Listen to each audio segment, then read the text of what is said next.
ராமநாதபுரம் மாவட்டம் பரமக்குடி அருகே உலகநாதபுரத்தில் அமைந்துள்ள உலகமரத்தாள் காளியம்மன் கோயில் முளைப்பாரி திருவிழா வெகு விமர்சையாக நடைபெற்றது.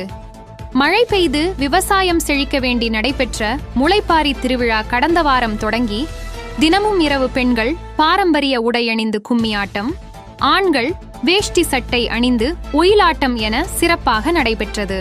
திருவிழாவின் இறுதி நாளில் வான வேடிக்கைகள் முழங்க பெண்கள் கும்மியடித்தும் ஆண்கள் ஒயிலாட்டம் ஆடியும் அதன் பின்பு 500க்கும் மேற்பட்ட பெண்கள் விரதமிருந்து வளர்த்த முளைப்பாரியை நகரின் முக்கிய வீதிகளில் தலையில் சுமந்து வீதி உலா வந்து அம்மனுக்கு தங்களது நேர்த்திகடனை செலுத்தினர்.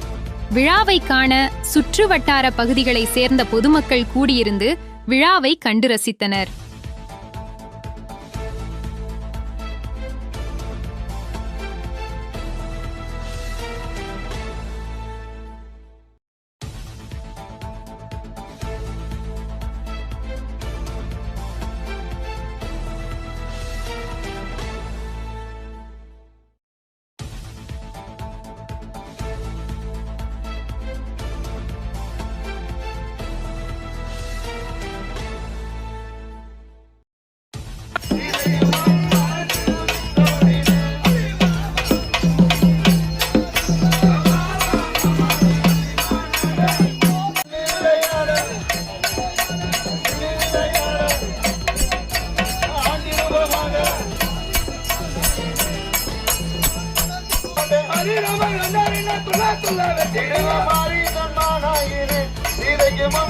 என்ன புத்தி நிலை தாயடா ராவணா இந்த புத்தி உனக்கு